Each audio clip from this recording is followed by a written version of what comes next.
Hi everyone, today we will learn about the freedom struggle chapter. Freedom movement is important in the history of India. Indians who suffered from British rule showed their resistance against British, which resulted in First War of Indian Independence in 1857. Through this act, British East India Company got ended in 1858 and the administration of India began in the name of Queen of Britain.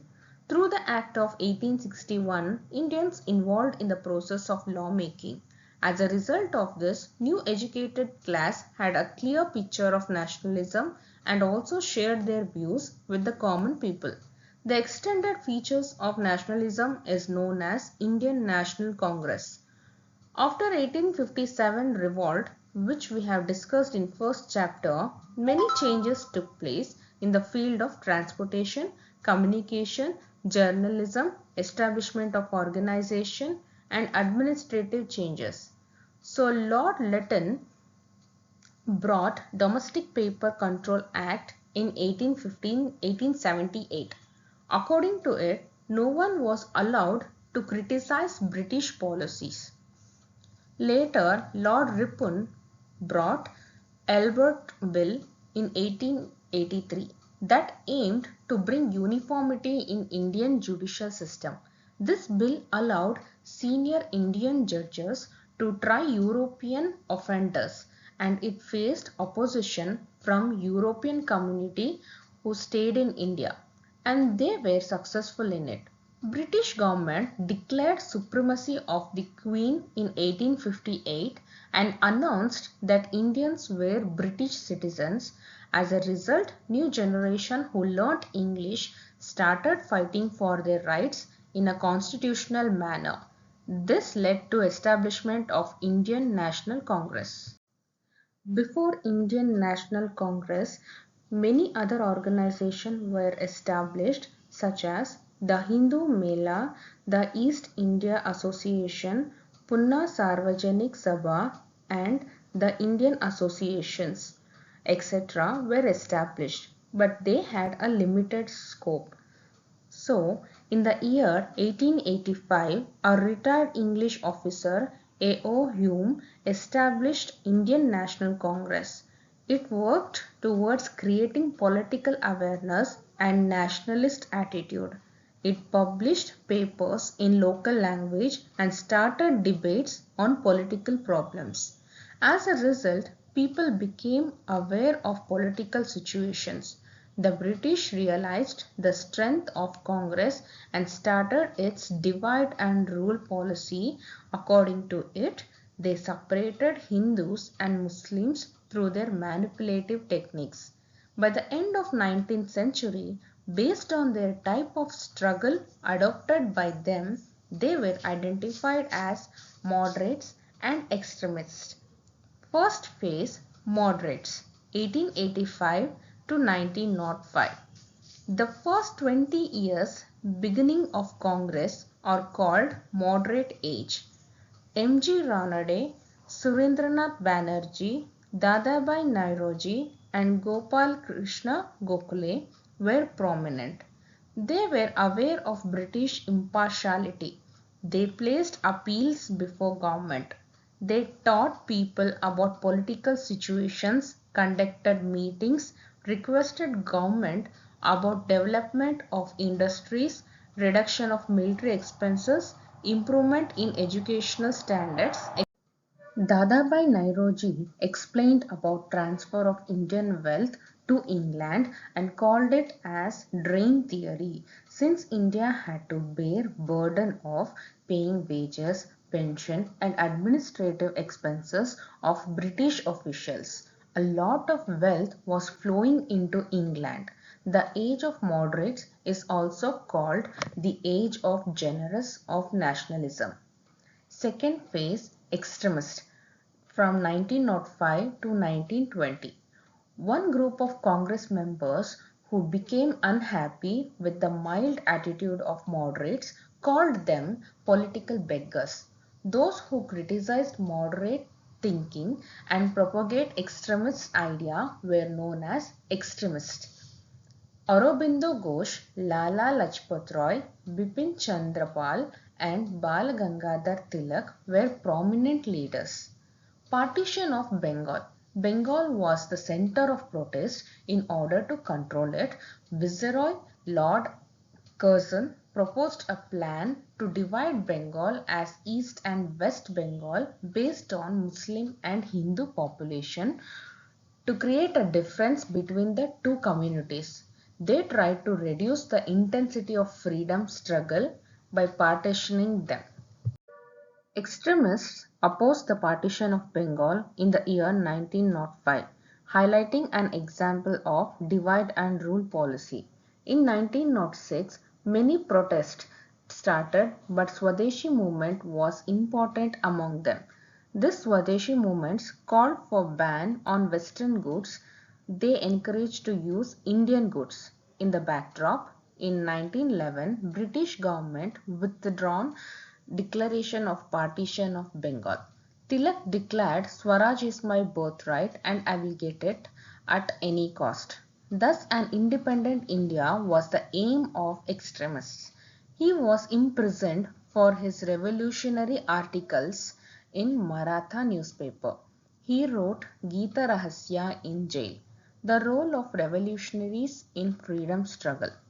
The revolutionaries strongly believed that British could be thrown out of India only by violent method. They started establishing secret branches in India and abroad. They collected money, arms and training of people.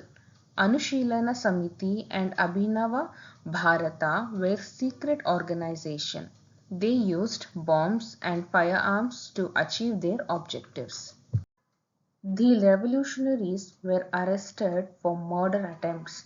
They were imprisoned for lifetime and also some of them were hanged to death. V.D. Savarkar, Aurobindo Ghosh, Shyamji Krishna Varma, Madam Kama, Khudiram Bose, Ramaprasad Bismil, Bhagat Singh and Chandrasekhar Azad were revolutionary leaders. In northeastern part of India, Jado Nung and Gideon Liu formed an army of men and women of Naga tribal group to fight against British. British government hanged Jado Nung on charges of sedition. Sedition means making people to go rebel against the authority. Gideon Liu was sent to jail for her guerrilla movement in 1932. She was in jail till independence. Gandhian era, Gandhiji got his barrister degree in England and started his law practice in South Africa. British discriminated African and Indians. Gandhiji protested against British in peaceful and non-violent manner. He was also successful in it. So he decided to do same in India and achieve freedom from British. 1920 to 1947 is also termed Gandhian age. He wrote about his non-violence principles in Young India. Satyagraha was his main political weapon. The British government, to suppress revolutionary activities, brought Rowlatt Act in 1919. It gives judges power to arrest and interrogate people based on mere suspicion. Gandhiji protested against this inhuman act. Thousands of Indians participated in these protests. Jallianwala Bagh massacre. Punjab witnessed widespread protests against Rowlatt Act.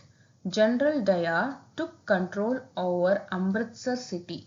Daya imposed military rule in the city and banned all demonstrations against British rule. The protesters who assembled at Jallianwala Bagh was not aware of this ban. About 20,000 protesters had assembled against Rowlatt Act. This peaceful demonstration was in progress in high-walled Jallianwala Bagh which had narrow entrance. Dyer arrived at his place without any previous warning. He attacked the protesters from all sides with firearms. In this massacre, about 379 people died and thousands suffered serious injuries. This incident is called Jallianwala Bagh tragedy.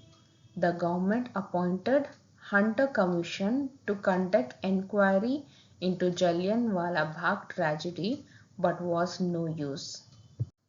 Khilafat movement. The Sultan of Turkey, Caliph, was the religious chief of Muslims. The atrocity against Caliph during First World War was opposed by Muslims across the world. Ali brothers started the Khilafat movement in India in order to support Turks. Gandhiji knew that only if Hindus and Muslims fought together against British, only then we will achieve independence. So he thought participation of Muslims in Congress was important. Hence Gandhiji supported Khilafat movement. Many national leaders and Congress took active part in Khilafat movement. Non-cooperation movement. In 1920, Gandhiji gave call for non-cooperation movement against British. Students supported by not going to schools and colleges. Lawyers remained away from court. Indian dignitaries returned all the awards given by British. Motilal Nehru and C.R. Das sacrificed their law careers. Even the British Prince's visit was opposed. In 1922, police used their force against peaceful protesters who gathered at Chauri Chaura in Uttar Pradesh. So protesters tried to enter police station. The police started firing them. When their ammunition got exhausted, they ran into police stations.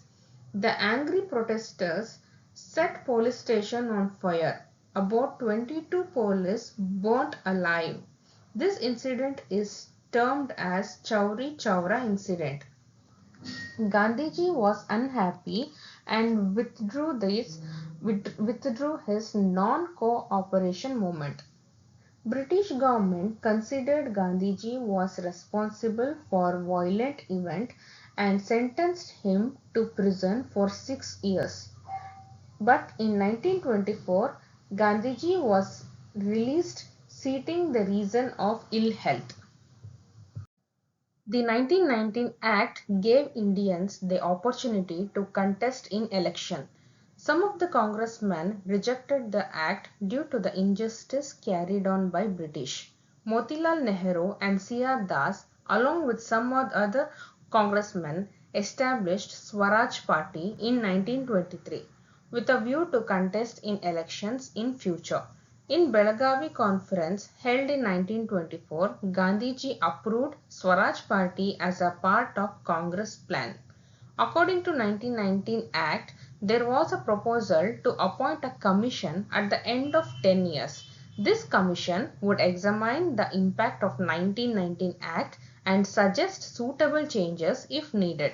Accordingly, in 1927, the British government appointed Simon Commission under the leadership of John Simon. This commission did not have a single Indian as member, treating it as an insult to India. Congress boycotted the Simon Commission. People started shouting, "Simon, go back." During this time, Lala Lajpat Roy, who was the leader of the movement, died after being injured in police canning. This made Indians' fight much more intense. The British government decided to call meeting of Indian representatives as soon as commission work was finished. The result was the Round Table Conference. In 1929, Congress session was held in Lahore under the head Jawaharlal Nehru. Congress declared Purna Swaraj was their aim.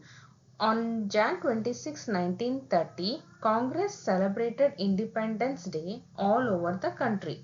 This conference entrusted the organizing of civil disobedience movement by Gandhiji. We will learn about this civil disobedience movement in part 2. Thank you all. Subscribe to my channel for more videos.